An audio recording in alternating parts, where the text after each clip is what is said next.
Oi,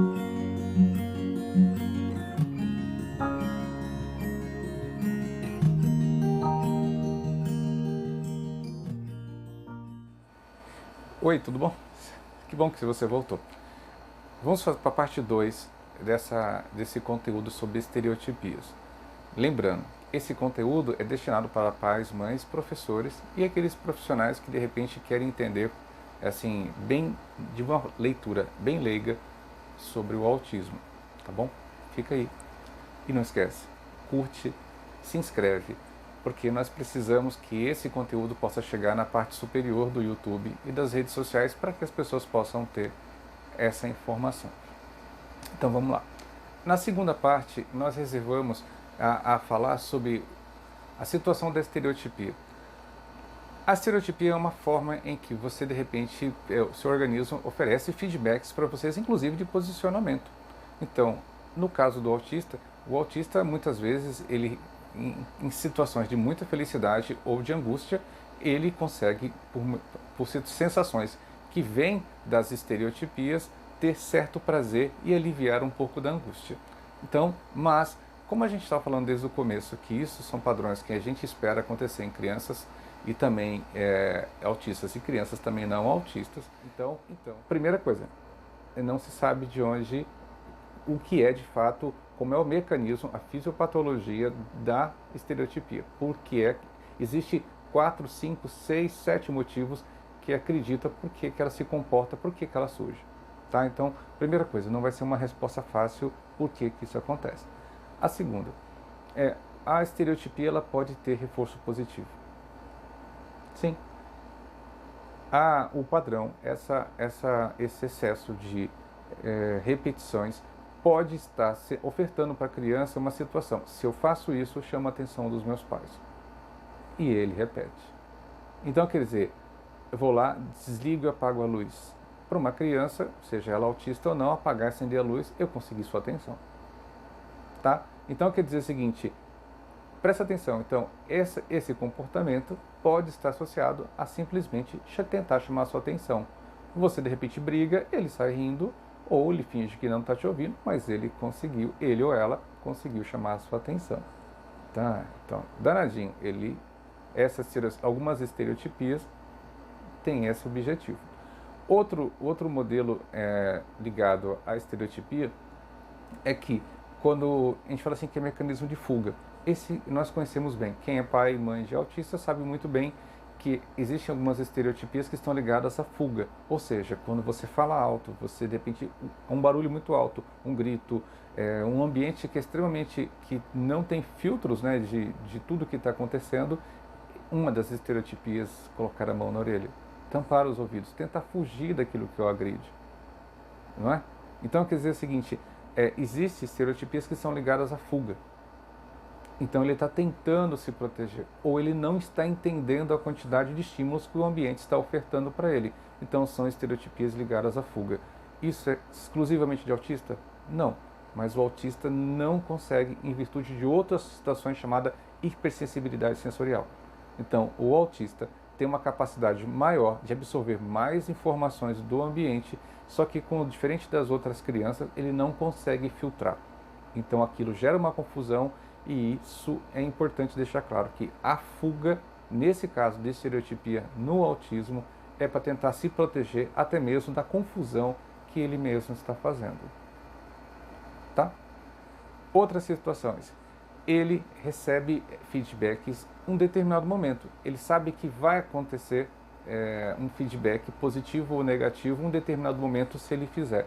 Então, quer dizer, alguns tipos de comportamento, ele sabe que algo vai acontecer, seja positivo ou negativo.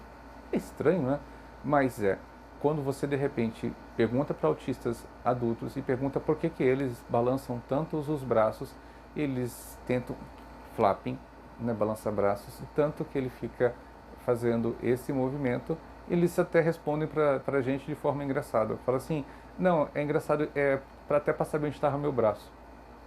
Mas você bastava olhar, mas ele tem um comportamento, uma relação com o externo um pouco diferente. Então, às vezes, isso é prazeroso. Saber que isso conforta. Observe crianças mais novas, quando estão em plena êxtase, estão em alegres, eles parecem que eles entram em desordem e começam a ter estereotipias mais fortes. Importante, boa parte dos treinamentos de condução que vocês já ouviram falar, ABA e TCC, são parecidos, só que são aplicados por profissionais diferentes. Essa é uma briga que eu não vou entrar em detalhe. Estimulam as crianças através de comportamentos. Então, quer dizer, ensina a criança que ela não pode ter aquele comportamento. Alguns comportamentos são ensinados a não ser. Por isso que muitas crianças, seja que TDAHs, autistas, que vão fazer esses procedimentos TCC e ABA, elas vão ser ensinadas comportamento a não reagir como se esperava antes. Eles teriam essa reação. Fazendo dessas terapias, elas passam a ter menos estereotipias. Por quê? Porque a estereotipia, se ela não for controlada, ela passa a ser um componente perturbador à ordem social. Por quê?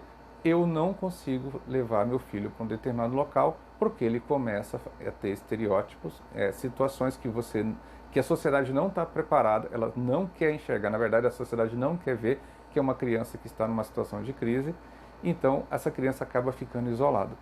Então, o ruim, o lado pior da estereotipia ligadas ao autismo é simplesmente quando essas estereotipias elas não conseguem ser controladas ou elas são assoberbadas pelo ambiente. Então, essa criança acaba sendo condenada ainda mais ao isolamento, porque nós, pais, acabamos privando elas do contato com a sociedade, porque a sociedade não vai entender por que aquela criança está fazendo aquilo e vai dizer que é birra. O comportamento que a gente espera dos pais é que procure o tratamento sabendo que não vai ter o controle total dessa situação, mas que ele e ela, o pai e a mãe, aquelas pessoas que estão relacionadas com a criança, possam procurar os devidos profissionais para que possa fazer o acompanhamento para minimizar esses tipos de estereotipias possíveis. Algumas que são relacionadas à fala, como repetir a última frase, essa também é uma estereotipia. Crianças que repetem a última palavra. Você já deve ter visto bastante dessas situações. Outras são crianças que ficam falando de coisas que não têm sentido algum. Já perceberam? Algumas crianças, inclusive as nossas, eles falam uma linguagem, a gente fala idiosincrática. Elas falam uma coisa que só a gente entende.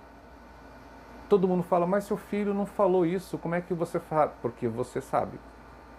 Então, quer dizer, também faz parte de um grupo de estereotipias ligados à linguagem. Conversa com seu fono sobre esse assunto.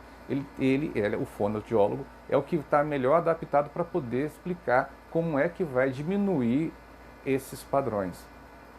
Ficou com mais dúvida? Mas pelo menos agora a gente sabe que estereotipia não é uma coisa ligada simplesmente ao autismo. Ficou claro? Que bom. E agora? O que nós temos que fazer? Anotar. Anotar tudo que nossos filhos fazem e quando nós formos procurar os especialistas, levar o máximo de informação possível. Tá bom? Até a próxima.